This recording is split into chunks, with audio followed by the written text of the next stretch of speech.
달 저희들이 함께 묵상하고 또 살펴보고 있는 말씀의 주제는 성도의 언어, 그리스도인의 언어 생활 이런 부분들을 살펴보고 있습니다. 우리가 어떤 말을 해야 될지 이런 건 지난주에 좀 살펴봤었습니다. 우리가 그냥 믿는다고 그냥 막 살면 되는 존재가 아니고 구원받은 우리들은 하나님이 원하는 삶의 모습이 있습니다. 근데 그 삶의 모습 중에 하나가 이 언어가 굉장히 중요한 역할을 한다는 것이죠. 그래서 이 언어에 있어서 하나님이 원하는 말이 있고 또 하나님이 원치 아니하는 말이 있기 때문에 우리가 이 언어의 생활에 좀 기울일 필요가 있다. 그런 이야기를 함께 나눴었습니다. 오늘은 이 언어라는 것이 어떤 힘과 능력을 가졌느냐 이런 이야기를 좀 함께 나눠보려고 합니다. 이 언어는 오늘 열매라는 단어를 가지고 그 말이라는 게 어떤 힘과 능력을 가졌는지 우리에게 중요한 교훈을 줍니다. 말 때문에 아마 어떤 소망을 얻고 희망을 얻고 힘을 얻어본 경험들이 있으실 겁니다. 근데 말 때문에 상처를 받고 때로는 죽고 싶기도 하고 하는 그런 말을 들어본 경험도 있을 것입니다. 그게 오늘 본문이 말하고 있는 열매의 이야기예요.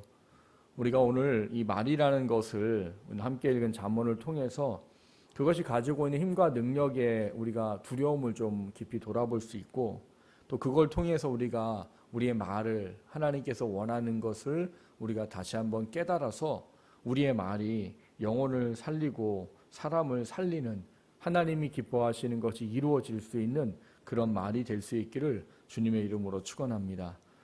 첫 번째 함께 나누려고 하는 것은 언어와 열매의 관계예요. 저는 나무에 대해서는 문외한입니다. 그래서 이렇게 지나가다 보면 이게 무슨 나무인지 잘 몰라요.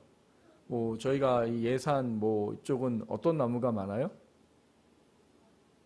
예산하면 뭐예요? 사과잖아요. 저기 가면 이따만하게 크게 사과도 있더만. 사과나무잖아요. 근데 저는 그거를 이렇게 차를 타고 운전해서 가다 보면 그게 사과나무인지 배나무인지 구분이 안 가요.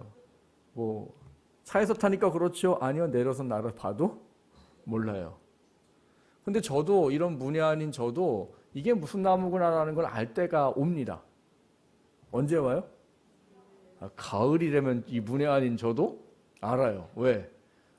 저도 눈이 있잖아요. 달린 게 사과인지 벤지 복숭아인지 감인지 보면 알아요. 그때 되면 저게 무슨 나무구나 라는 걸 알게 됩니다.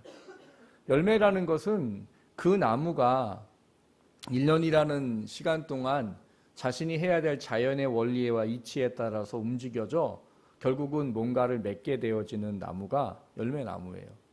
그래서 이 열매라는 단어를 찾아보니까 이렇게 돼 있더라고요. 식물이 수정한 뒤 씨방이 자라서 된 것. 참 말은 어려워요. 그러니까 왜 꽃이 피면 뭐가 있어요? 벌이 있잖아요. 벌이 이제 꽃가루 옮기고 이러면 거기 이제 씨방이 생긴다는 거예요. 그 씨방이 자라서 열매가 된다는 거예요. 열매가 그냥 맺히는 게 아닌 거잖아요. 그래서 이렇게 수정도 해야 되고 한단 말인 것이죠. 그래서 이 나무가 이 어떤 나무라는 그 나무가 1년 동안에 열심히 양분을 빨아들이고 물을 빨아들이고 햇볕을 하고 해서 그로 말미암아 주어지게 된 결과를 열매라고 말해요. 또 하나의 뜻이 있더라고요. 일에 좋은 결과를 비유적으로 이루는 말. 그러니까 어떤 결과물에 대한 문제를 이야기할 때 열매라는 단어를 쓴다는 거예요. 그 성경에 보면 열매라는 단어가 생각보다 많습니다. 근데 열매라는 단어가 열매 자체를 말하는 단어도 있지만 두 번째 아까 얘기했던 것처럼 어떤 결과, 이 결과에 대한 거를 비유할 때 쓰는 말로 열매를 성경은 자주 사용하고 있어요. 그래서 누가복음 6장에 보면 못된 열매 맺는 좋은 나무가 없고 또 좋은 열매 맺는 못된 나무가 없느니라. 나무는 각각 그 열매로 아나니 가시나무에서 무화과를 또는 찔레에서 포도를 따지 못하느니라. 선한 사람은 마음에 쌓은 선에서 선을 내고 악한 자는 그 쌓은 악에서 악을 내나니 이는 마음에 가득한 것을 입으로 말함이니라. 이렇게 이야기를 하고 있어요. 그러니까 우리 말이라는 게 우리가 절제를 하지 않는 한에는요, 우리 안에 쌓여 있는 게 그냥 쏟아져 나올 수밖에 없다는 거예요. 그래서 지난주에 그런 얘기했죠. 선한 사람은 말을 할 때 어떻게 한다고요? 깊이 생각하느니라. 그래서 지난주에 제가 숙제 드렸잖아요. 말하기 전에 5초라도 기도하고 말하라고. 하나님, 이게 하나님 합당합니까? 이게 하나님께서 기뻐하실까요? 이 말이 하나님 뜻에 합하고 이게 사람을 살릴까요? 이게 말을 하면 저 사람이 힘들까요? 이거를 한번 생각해보고 말하는 거죠. 근데 악인은 어떻게 말한대요? 악한 것을 쏟아내느니라. 제가 더러운 얘기 했잖아요. 속이 안 좋으면 이렇게 쏟아내면, 내가 좋은 거 먹은 거는 안 쏟아내죠? 아니, 내가 이거 오늘 좋은 거 먹었으니까 이건 쏟아내면 안 되고 나쁜 것만 쏟아내지 막 그래요? 그냥 다 쏟아져요. 그냥 내 의지와 상관없이. 그러니까 악을 쌓은 사람이 절제함이 없으면 어떻게 돼요? 그냥 그 쌓은 악이 그냥 다 나온다는 거예요. 그래서 어떤 결과를 맞아요? 사람에게 반드시 영향력을 미친다는 거예요. 오늘 말에 대한 가장 두려운 부분은 그겁니다. 사람들이 하는 말은 반드시 열매를 맺는다는 거예요. 그러니까 무슨 말이에요? 사람들이 하는 말은 반드시 어떤 결과를 가져옵니다 하는 거예요. 그래서 아까 서두에 말씀을 드렸듯이 어떤 사람이 하는 말 때문에 내가 힘을 얻을 때도 있고 살 소망을 가질 때도 있다는 거예요. 근데 어떤 말을 들을 때는 그 말 때문에 내가 살고 싶지 않고 그 말 때문에 소망을 잃어버리고 이런 어떤 삶의 모습이 결국 도출되게 되어지는 문제를 가지고 있다는 거예요. 그게 바로 열매의 비밀이에요. 열매. 그러니까 말을 왜 성경에서 열매로 이야기하느냐 하면 그 열매라는 것 자체에 결국은 결과적인 거스를 수 없는 자연적인 이치처럼 우리가 하는 말이 반드시 어떤 결과물을 도출하게 된다는 사실을 우리가 품고 있어야 된다는 거예요. 근데 왜 우리가 이런 걸 꼭 품어야 됩니까? 하는 문제인 거죠. 왜 하나님은 성경에 이 잠언이라는 곳에는 특별히 더 많이 말에 대한 이야기를 써놨다는 거예요? 하나님이 원하는 말이 있기 때문이에요. 구원받은 우리들은 해야 할 말이 있고 하지 않아야 될 말이 있습니다. 구원받은 우리들은 하나님이 기뻐하는 말이 있고 하나님이 미워하는 말이 있다는 거예요. 구원받지 않은 사람들은 상관없어요. 무슨 말을 써도. 그런데 구원받은 우리들은 바꾸어야 된다는 것이죠. 하나님이 원하는 말을 하는 사람으로 바뀌어져야 된다는 거예요. 저희가 1년에 한 번 가장 중요한 예꿈 축제라는 걸 하지요. 작년에는 안 했던 것 같은데 매년 이제 시작을 하면 작은 이 씨앗을 하나 나눠주고 키우라고 합니다. 그래서 그거를 잘 키워서 이제 예꿈 축제 하기 전에 이제 그 태신자들에게 갖다 주라고. 근데 성공하는 사람들이 별로 없어요. 근데 그러면 그게 다 불량입니까? 뭐면 또 아니에요. 저희 집도 아이들이 다 받아오지요. 왜냐하면 이거 어른들만 하는 게 아니라 아이들도 같이 하는 거니까. 그러니까 다 받아갖고 와서 똑같은 날 똑같이 심고 하지요. 근데 재밌는 현상이 나타납니다. 어떤 현상이 나타나요? 어떤 애 거는 금방 싹을 틔우고 엄청나게 잘 자라요. 근데 어떤 애 거는 그렇지 않아요. 왜 그럴까요? 이게 어떤 씨는 잘 자라는 거고 어떤 덜 자라는 거면은 그럴 수도 있을 거다 싶어요. 근데 한 3년을 버는데요. 3년 내내 그래요. 그 아이 것만 잘 자라요. 그 아이 것만 금방 싹을 틔우고 그 아이 것만 무럭무럭 자라요. 왜 그러죠? 예전에 과학적으로 그런 거 한 적 있었잖아요. 이렇게 식물을 키워놓고 사랑해. 밥할 때도 뭐 하라고요? 사랑해. 이렇게 말하는 것과 미워. 나 너 미워. 이런 말 하면 똑같이 심은 똑같은 이 식물인데도 불구하고 크고 성실하고 예쁘게 자라고 어떤 거는 죽기도 하고 이런들 하는 거죠. 어떤 게 살고 자라고 어떤 게 죽겠어요? 당연히 사랑이겠죠. 그러니까 그 애는 그러는 거예요. 걔는 보면은요, 아주 그냥 그게 지 관심사예요. 하루 종일. 아침에 일어나면 그거부터 가요. 그거 물 주고. 또 학교 가기 전에 또 보고 가고. 또 학교 오자마자 또 보고 또 물 주고. 걔 것만 잘 자랍니다. 그러니까 우리가 하는 것으로 말미암아 어떤 영향력이 주어진다라는 이 두려움에 대한 문제들을 우리는 특별히 신경을 써야 된단 말인 거예요. 하나님은 하나님의 자녀들이 하나님이 구원받은 그 구원의 은혜를 다른 사람들에게 어떻게 하길 원하세요? 전하고 그 영혼도 구원받기를 원하는 하나님의 소망이 우리 안에 담겨져 있어요. 그리고 우리는 그래서 뭘 하는 거예요? 안 믿는 사람들이 싫어하는 일을 하는 거죠. 뭘 해요? 복음을 전하는 것이죠. 그래서 하나님은 전도를 할 때 하나님이 뭘로 하신다고 그래요? 미련한 이 말, 전도라는 미련한 말을 통해서 사람을 구원하신다는 사실이에요. 그래서 잠언에 보면 무슨 말을 합니까? 전하는 이가 없으면 어찌 들으리요? 듣는 이가 없으면 어찌 구원을 받으리요? 이렇게 말해요. 그래서 하나님의 자녀들은 세상 사람들이 원하지 않아요. 싫어하기도 해요. 그래도 이것을 계속 말하고 전하는 이유예요. 왜냐하면 내가 구원받은 은혜를 깨닫고 나니까 이것만큼 중요하고 이것만큼 필요한 건 없기 때문인 거죠. 그러니까 하나님은 하나님이 택한 자녀들과 구원받은 자녀들이 그 말로 인해 하나님께서 원하는 뜻을 이루어가기 위한 큰 뜻을 가지고 계시단 말이에요. 그래서 우리가 하는 말이 사람을 살릴 수도 있고 죽일 수도 있다라는 오늘 본문의 이야기와 같은 의미를 갖고 있어야 된다는 겁니다. 우리 속담에 그런 말이 있죠. 말이 씨가 된다. 말이 씨가 된다는 말이 뭐예요? 말하는 것처럼 된다는 거죠. 그래서 그 엄마들이 그런 딸들한테 그런 말 하잖아요. 너도 너 같은 년 낳아가지고 살아봐요.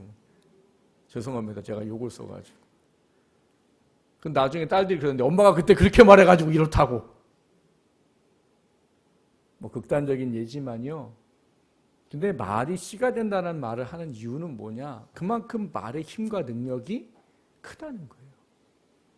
그리고 하나님은 그렇기 때문에 우리가 하는 말이 하나님께서 원하는 말을 하기 원한다는 겁니다. 그것이 열매에 대한 말의 이야기예요. 성경에 보면 말로 인한 결과적인 두 가지의 큰 이야기들을 열매적인 의미로 살펴볼 수 있는 곳이 있습니다. 민수기 13장을 보면 이스라엘 백성이 가데스 바네아라는 지역에 가서 정탐꾼을 보내달라고 합니다. 그래서 이 가나안 땅의 좋고 나쁨을 보게 하고 거기 누가 살고 있는지를 좀 보고 와야 우리가 그 나라를 점령하려고 할 때 우리에게 이익이 되지 않겠는가 하고 정탐꾼을 보내게 돼요. 그래서 각 지파 중에 그나마 그래도 뛰어나고 그나마 뭐 믿음이 있고 라고 말하는 한 명씩을 택해서 12명을 40일 동안 정탐을 보내요. 그 사람들이 같이 다니는 것이죠. 40명이 같은 것을 보고 같은 것을 뭐 듣고 같은 것을 뭐 이해하고 아마 이랬을 거겠지요. 근데 그렇게 40일을 정탐하고 돌아와서 백성들과 모세 앞에 그 정탐한 보고를 하는 가운데에 두 부류로 나눠져 버렸습니다. 10명의 사람들이 하는 얘기가 있고 2명의 사람이 하는 이야기가 나눠져 버렸어요. 근데 이 10명의 이야기를 한 이야기 때문에 이 민수기 14장 1절 2절에 보면 이런 이야기가 나와요. 온 회중이 소리를 높여 부르짖으며 백성이 밤새도록 통곡하였더라. 이스라엘 자손이 다 모세와 아론을 원망하여 온 회중이 그들에게 이르되 우리가 애굽 땅에서 죽었거나 이 광야에서 죽었으면 좋았을 것을 이렇게 말해요. 지금 이 사람들이 어디를 소망하며 살고 있었어요? 가나안 땅, 뭐 하나님이 약속하신 젖과 꿀이 흐르는 땅, 뭐 이거를 들으면서 거기를 소망하고 갔는데 이 사람들의 마음이 어떻게 됐대요? 성경의 표현들 하면 물처럼 녹아됐다는 거예요. 물처럼 녹아버렸다. 근데 여러분 물처럼 녹아버린 이유가 뭐예요? 40일 동안 정탐을 한 10명의 정탐꾼들의 이야기 때문입니다. 민수기 13장 32절 33절에 보면 이렇게 써 있습니다. 이스라엘 자손 앞에서 그 정탐한 땅을 악평하여 이르되 우리가 두루다니며 정탐한 땅은 그 거주민을 삼키는 땅이요 거기서 본 모든 백성은 신장이 장대한 자이며 거기서 네피림 후손인 아낙 자손의 거인들을 보았나니 우리는 스스로 보기에도 메뚜기 같으니 그들이 보기에도 그와 같았을 것이니라 이렇게 말해요. 뭐 있는 그대로를 이야기한 거겠죠. 근데 그 있는 그대로의 이야기가 결국 뭘 해요? 이 온 이스라엘 백성의 마음을 자포자기하게 만들어버리고 두렵게 만들어버리고 밤새도록 통곡하게 만들었다는 거예요. 소망을 잃어버리게 만들었다는 거예요. 반면에 요한복음 4장에 보면 영혼을 살리는 말을 하는 사람이 있습니다. 요한복음 4장은 우리가 잘 알고 있는 사마리아 수가성의 여인의 이야기가 나오지요. 거기에 한 여인을 예수님이 찾아가셨습니다. 이유는 하나예요. 그 구원받지 못할 여인을 구원하기 위해서, 그리고 그 여인을 통해서 이스라엘 사람들에게 버림받은 이 사마리아라는 지역을 구원하기 위해서 하나님 예수님께서 거기를 가셨다는 거예요. 저희가 기도하고 저희가 후원하고 있는 인도에 선교사님이 사역을 하고 있죠. 근데 그 인도에서 인도인을 사역하는 게 아니에요. 그분은 인도에 티벳 난민들을 사역을 합니다. 원래 이 선교사님은 티벳에서 선교를 한 6년 사역하시던 분이셨어요. 근데 추방을 당하게 됐습니다. 그래서 정말로 좌절하고 낭망했어요. 왜냐하면 이 친구가 정말 막 죽을 각오를 하고 선교를 했거든요. 막 이 티벳 막 4천, 5천 고지에 올라가서 막 거기서 한 달 동안 살고 그래서 고산병 걸려서 막 죽을 위기도 겪고 이런 이 친구는 정말 복음을 위해서 몸을 안 사리는 친구였어요. 근데 때로는 그 선교사님 중에 편하고 쉽게 사역하는 분들도 계신 거예요. 근데 그 사람들은 그대로 남아있고 자기는 추방당하고. 이러니까 마음이 어떻겠어요? 목사인데 선교사지만 하나님께 원망이 되는 것이죠. 그래서 그 친구가 이 1년 안식년 마치고 베이징에서 아예 추방당해서 들어가지도 못하고 다시 와버렸어요. 그러면서 그 친구의 이제 뭐 만남을 가지고 얘기하면서 참 낙심해 있는데, 하나님이 인도에 이 불교를 탄압하는 이 티벳 어떤 그런 부분 때문에 종교의 자유로 이 달라이 라마라는 사람이 사람들 데리고 망명을 갔어요. 그래서 인도라는 땅에 이 불교를 믿기 위해서 굉장히 많은 사람들이 살고 있습니다. 근데 이거예요. 재밌는 건 그들에게 누구도 복음을 전하지 않는다는 거예요. 인도에 선교 간 사람들은 누구만 선교할까요? 인도 사람만 설교하는 거 참 재밌는 거예요. 그러니까 거기에 티벳 사람이 있다 없다 생각도 없고, 그러니까 그 사람들은 이 달라리아마가 나온 그때 50년의 시간 동안 누구도 복음을 전한 적이 없었던 거예요. 근데 하나님이 이 친구를 통해서 티벳 이 난민들에게 복음을 전하는 일을 시작하신 겁니다. 근데 그런 거와 똑같은 거예요.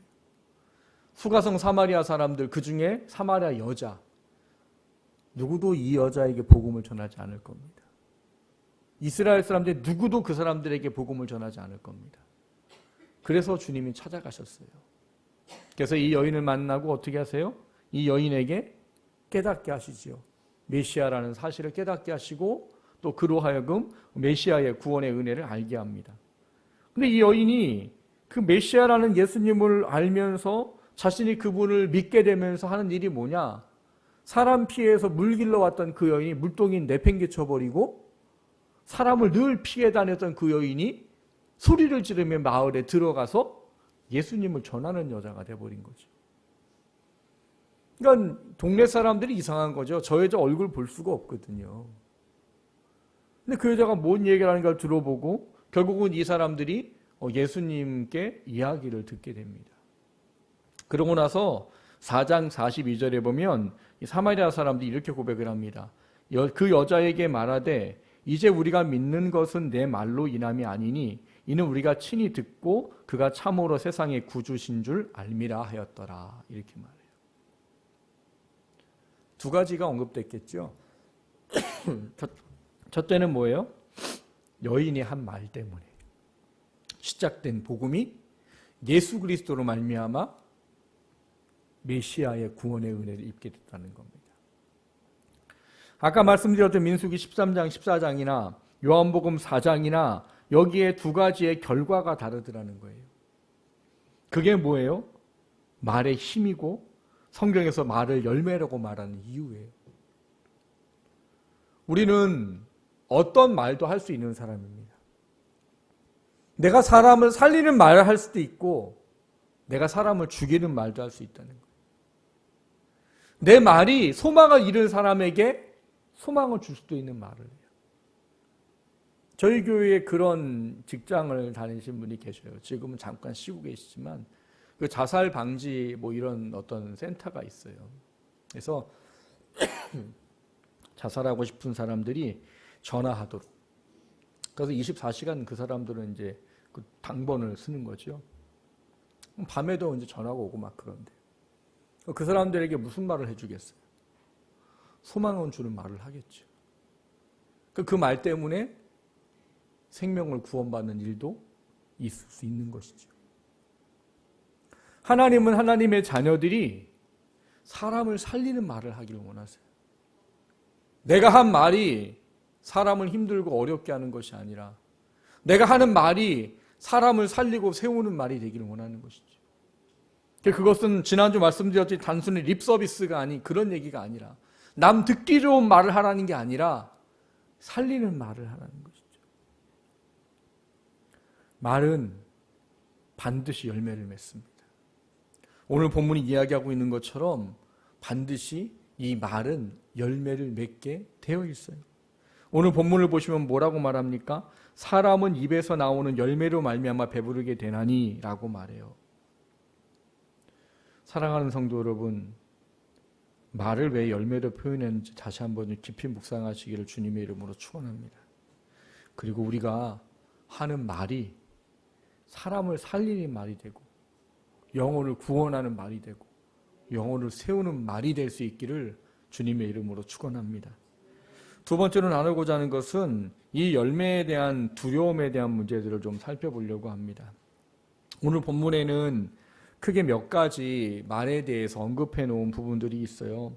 첫 번째는 13절에 보면 사연을 듣기 전에 대답하는 자는 미련하여 욕을 당하느니라 라고 말해요. 우리가 말이라는 부분에 대해서 조심해야 될 것 중에 하나가 뭐예요? 그냥 들려지는 말만 가지고 평가하고 판단하고 그 중요한 부분들을 놓쳐버리게 되면 큰 낭패를 보게 된다는 겁니다. 그러니까 우리가 누구한테 말을 해줄 때 우리가 어떻게 해야 된다는 거예요? 다 판단과 상황과 여러 가지를 듣고 이해하고 거기에 가장 하나님이 원하시는 말을 할 수 있어야 된다는 거예요. 사람들이 그러죠. 사연을 듣기 전에 대답하는 자라고 말하는 경우들이 생기는 거예요. 부모들이 저지를 수 있는 실수 중에 이런 게 많아요. 애들이 뭐라고 자기가 말하는데 부모들이 이미 자기가 알고 있다고 생각해요. 그리고 뭐예요? 알았어, 됐어. 이러는 경우들이 있다는 거예요. 웃는 분은 전과가 있는 분이신 거죠. 물론 맞을 수도 있죠. 근데 아닐 수도 있다는 거죠. 그리고 중요한 건 이 남자들이 잘 저지르는 실수 중에 하나. 저도 그러거든요. 저도 사모가 뭐 말하면 요것만 말하세요. 요점만 말하세요. 왜냐면 말이 길어요. 막 처음부터 막 이해하기. 다 들어줘야 되는데 이 들어온 마음이 그걸 잘 못해요.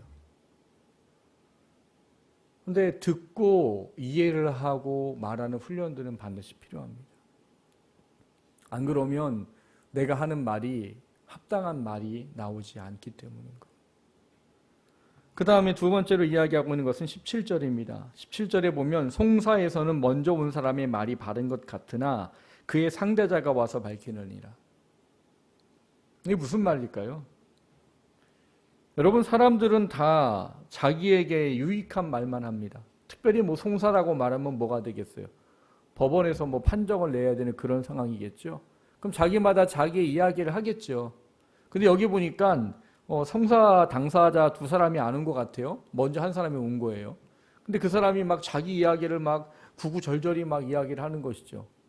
근데 구구절절히 이야기할 때 어떤 이야기를 할까요? 딱 자기한테 유익하고 자기한테 좋은 이야기만 하게 돼 있는 거죠. 자기 억울한 것만 말하고 상대방이 나쁜 것만 말하게 되겠죠. 근데 그 말만 들어버리고 판결을 해버리게 되면 결국 잘못된 결과를 가져 나올 수밖에 없다는 거예요. 우리는 때로는 크고 작은 거를 분별을 해줘야 될 때가 있을 수도 있습니다. 어떤 것을 판단을 해줘야 될 때가 있을 수 있다는 거예요. 그런데 우리가 그 말하는 말은 앞서 우리가 첫 번째 대지의 말씀을 드렸듯이 반드시 결과를 가져오고 영향력을 미칩니다. 그러니까 우리가 뭔가를 이야기하고 대답하고 판단할 때 뭘 하라는 거예요? 양쪽의 이야기를 다 들어야 된다는 거예요. 두 쪽의 이야기를 다 듣고 그러고서 하나님께서 무엇을 원하시는지를 판단하고 말하는 게 필요하다는 거예요. 왜냐하면 우리가 하는 말은 반드시 결과를 가져오기 때문입니다. 그래서 하나님은 특별히 이 송사라는 단어를 가지고 설명을 하시면서 그 말을 할 때 먼저 한 사람의 이야기만 듣고 판단하고 결정을 내리지 말고 말을 하지 말아라 라고 말하고 있습니다. 세 번째는 20절에 보면 사람은 입에서 나오는 열매로 말미암아 배부르게 되나니 곧 그의 입술에서 나는 것으로 말미암아 만족하게 되느니라 라고 말해요. 열매의 가장 특징을 이야기하는 결과일 것입니다. 사람은 여기서 말하는 열매로 말미암아 배부르게 된다라는 것은 그 결과가 그거로 말미암아 채워진다라는 의미를 이야기하는 거예요. 그러니까 우리가 말을 하는 그 말이 뭘 해요? 어떠한 결과를 완전히 만들어 버린다. 그걸 가득 채운다. 이런 말이에요. 그래서 그 입술에 나오는 것으로 말미암아 만족하게 된다라는 말이 결국 뭐냐? 그 말의 결과로 인한 어떤 나와지는 어떤 환경, 상황, 이 모든 것에 우리는 귀속되고 귀결될 수밖에 없다. 이런 얘기예요. 그러니까 우리가 하는 이 말은 반드시 열매를 맺어요. 그리고 반드시 어떤 결과를 가져옵니다. 그리고 그 결과에서 뭐 할 수 없어요? 자유할 수 없어요. 자유할 수 없어요. 그래서 우리 속담에 뭐라고 말해요? 한번 내뱉은 말은 주워 담을 수 없느니라 이렇게 말하는 거죠. 그래서 우리는 우리 말의 두려움을 돌아봐야 되는 것입니다. 21절에는 이런 이야기를 말합니다. 죽고 사는 것이 혀의 힘에 달렸나니 혀를 쓰기 좋아하는 자는 혀의 열매를 먹으리라. 지난주에도 말씀을 드리고 앞선 대지에도 말씀을 드렸듯이 우리가 하는 말로 사람이 죽을 수도 있고 사람이 살 수도 있다는 거예요. 그러니까 죽고 사는 게 뭐 우리가 사람을 직접 죽일 수도 있고 사람을 직접 살릴 수 있는 어떤 행위도 할 수 있겠지만 우리가 직접 행위를 하지 않는다고 하더라도 내가 한 말이 사람을 죽일 수도 있고 사람을 살릴 수도 있다는 거예요. 그래서 이 혀의 힘에 대한 문제를 두렵게 여기라는 겁니다. 그리고 이 혀를 쓰기 좋아하는 자는 뭐라고 말해요? 반드시 그의 열매를 먹으리라. 혀의 열매를 먹는다는 게 뭐예요? 앞서 말했던 이전의 말씀과 같이 그 결과에 결국 우리가 자유할 수 없게 된다는 거예요. 이게 얼마나 무서울까요? 뭐 요즘에는 그런 말 잘 안 하는지 모르겠지만 옛날 어른들은 그런 말씀 참 많이 했다고 그래요. 나가 죽어! 어른들이 그런 말 잘 하신 거죠. 근데 부모가 정말 애를 죽으라고 나가 죽어 그랬을까요? 부모 속상한 마음과 안타까운 마음, 여러 가지 복잡한 마음 때문에 한 얘기 있죠. 근데 무서운 게 뭐라는 거예요? 나가 죽어 그래갖고 나가 죽을 수도 있다는 거지. 그거를 두렵게 여겨야 된다는 것이죠. 더더군다나 요즘은 더 조심해야 됩니다. 옛날에는 하도 그런 말들을 많이 해서 그런 말 들어도 아, 네 이러고 말았어요. 요즘 애들은요 눈 한 볼만 훑혀도요 뭐 폭력했다고 뭐 이렇게 폭력 무슨 뭐 올리고 막 그런 시대랍니다. 초등학교, 중학교 보면 뭐 자기한테 뭐 별로 아닌 생각하고 말했는데 그거 말에 자기는 상처받았다고 막 그거 뭐 폭력위원회에 올리고 막 요즘 그런데요. 근데 그러다 보니까 아이들의 심령이 굉장히 뭐예요? 여리고 약해요. 그렇기 때문에 현대는 말을 더 조심해야 될 필요성이 크다는 거죠. 그리고 마지막에 우리가 살펴볼 이야기는 23절에 보면 가난한 자는 간절한 말로 구하여도 부자는 엄한 말로 대답하느니라 라는 겁니다. 말 그대로예요. 가난한 사람은 누구한테 무슨 말을 할 때 항상 어떤 자세로 해요? 저자세라고 말하죠. 저자세. 항상 왜 나는 그 사람한테 도움을 구하는 일이 많을 거니까. 그러니까 말할 때 어떻게 해요? 좀 불쌍해 보이고 또 어떤 가련해 보일 수밖에 없는 말을 하게 된다는 것이죠.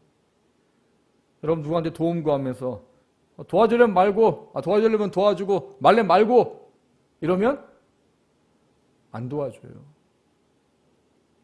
근데 반대로 부자는 엄한 말을 한답니다. 이 엄한 말이라는 원어를 찾아보면 난폭한, 오만한, 뻔뻔스러운 이런 어떤 단어로 사용되어졌어요. 부자는 당당한 사람들인 거죠. 그러다 보니까 말을 할 때 다른 사람들을 잘 돌아보지 않고 그냥 말을 내뱉어버리는 경우들이 많다는 거예요. 아까 얘기했죠. 절제하지 않고 쏟아내면 반드시 좋지 아니한 결과를 가져올 수밖에 없습니다. 오늘 여기 나와 있는 본문들을 통해서 우리가 볼 수 있는 건 뭡니까? 우리가 하는 말이 반드시 어떤 결과를 가져오기 때문에 우리가 어떤 말을 해야 될지를 늘 돌아보는 게 필요합니다. 하나님 우리가 하는 말이 하나님께서 원하는 열매라는 단어의 의미의 어떤 결과를 원하고 기대하고 계셔요. 그리고 이 말을 하기 위해서 우리는 필요한 부분들이 있습니다. 요한복음 14장 4절 5절에 보면 열매에 대한 이야기를 써놨습니다. 내 안에 거하라 나도 너희 안에 거하리라. 가지가 포도나무에 붙어있지 아니하면 스스로 열매를 맺을 수 없음같이 너희도 내 안에 있지 아니하면 그러하리라. 나는 포도나무여 너희는 가지라. 그가 내 안에 내가 그 안에 거하면 사람이 열매를 많이 맺나니 나를 떠나서는 너희가 아무것도 할 수 없습니다. 우리가 하나님께서 원하는 말의 열매든 행동의 열매든 삶의 열매든 어떤 열매를 맺기 원한다면 반드시 뭘 하라는 거예요? 주님에게 붙어 있어야 된다는 것이죠. 주님에게 붙어 있으란 말이 뭡니까? 그분의 말씀을 늘 읽고 묵상하고 그분의 힘과 능력을 덧입기 위해 성령께 늘 간구하고 그분과 연합과 이 연결되어지는 이 삶을 매일매일 살아가지 않으면 안 된다는 거예요. 하나님은 하나님의 자녀들이 하나님이 원하는 창조적인 말을 하기 원하세요. 창조적인 말이라는 건 뭐예요? 내가 한 말의 결과로 하나님이 원하시는 것이 그 사람 안에 이루어지도록 하는 겁니다. 여러분 정말 죽고 싶고 소망이 없는 사람에게 하나님의 사람이 던진 창조의 말이 그 안에 생명을 솟게 하는 역사가 나타난다는 거예요. 우리가 어떤 말을 해야 될까 다시 한번 돌아보십시오. 그리고 우리는 우리가 하는 말이 반드시 힘이 있고 열매가 맺혀지는 그런 놀라운 결과가 주어진다는 사실을 돌아보셔야 됩니다. 그래서 목자들한테 교육할 때 그랬어요. 욕할 때도 어떻게 욕하라고, 자식 욕할 때도 어떻게 욕하라고. 야, 이 잘될 놈아! 야, 이 믿을 놈아! 야, 이 하나님이 사람이 될 놈아! 욕을 해도 그렇게 욕하라는 것이죠. 사랑하는 성도 여러분, 내가 힘이 있어서가 아니고요. 말에는 그런 능력과 결과가 옵니다. 그렇기 때문에 아까 우리가 복음서에 제시되는 것처럼 주님과 연합해서 선을 쌓아야 됩니다. 쌓은 선에서 선한 것이 나오고 쌓은 악에서 악한 것이 나오기 때문에 우리가 선한 말 하고 나를 통해 생명이 세워지고 나를 통해 영혼이 세워지고 나를 통해 하나님의 나라가 세워지는 은혜가 있기를 주님의 이름으로 축원합니다.